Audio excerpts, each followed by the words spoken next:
itu. Nah, yang paling penting sebenarnya sekarang adalah Pak Prabowo itu looking forward. Jadi fokusnya adalah ke depan. Seperti pidato yang disampaikan bahwa persoalan kemiskinan, bahwa persoalan-persoalan meski banyak orang yang nganggur dan seterusnya, itu harus menjadi fokus. Artinya apa? Ini juga menjadi warning kepada menteri-menteri ya, terutama menteri di luar Gerindra. Jangan pernah main-main kirim orang untuk jadi menteri dan wakil menteri. Karena statement Prabowo itu cukup tegas kok. Jangan pernah menganggap negara ini merdeka kalau masih banyak orang miskin, kalau masih banyak orang nganggur, akses terhadap pendidikan dan kesehatan itu masih sulit dan seterusnya. Itu artinya apa? Mulai besok Prabowo itu langsung ingin sprint 1000%. Bahwa persoalan apapun yang ditinggalkan oleh negara ini, itu nggak ada cerita lagi. Di kemudian hari ada persoalan-persoalan serius. Kenapa saya ngomong begini? Karena memang harus diakui, kandidat-kandidat yang diusulkan oleh partai politik ya untuk jadi calon menteri ataupun wakil menteri, dalam banyak hal harus kita koreksi dan harus kita sampaikan. Memang tidak sesuai dengan portofolionya. Kalau membaca statementnya Pak Prabowo Subianto dalam pidato pertama, saya khawatir justru menterinya nggak bisa ngimbangin Prabowo, Pak. Ini Prabowo ini langsung gaspol. Itu jelas kok dalam intonasi-intonasi dan pilihan politiknya.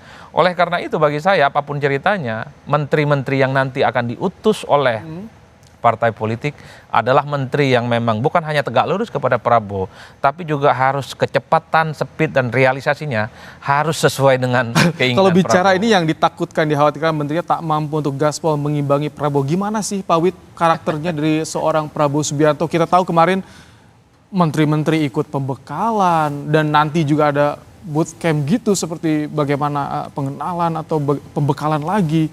Bagaimana sih karakter Prabowo meyakinkan soal pembantunya nanti agar bisa kinerja, jangan sampai korupsi, Pak Wid? Ya, itu adalah satu komitmen Pak Prabowo pada saat Pak Prabowo sudah menjadi presiden. Maka apa yang ada di pemikiran Pak Prabowo tentang Indonesia, bahwa itu juga harus sama terhadap para pembantu-pembantunya, para menteri-menterinya, sehingga yang dilakukan oleh Pak Prabowo kemarin itu ada Hambalang Retreat, terus kemudian setelah nanti pelantikan menteri-menteri itu yang sudah tahu posnya nanti akan ada Magelang Retreat. Artinya di sini adalah pemberian wawasan Pak Prabowo dan kemudian apa yang mesti harus menjadi arah daripada pembangunan ke depan itu sudah harus jalan semuanya. Dan ini Pak Prabowo kalau kita melihat daripada pidatonya tadi sebenarnya sudah jelas menggariskan bahwa kita sebagai pemimpin bukan dilayani, tapi kita yang melayani rakyat.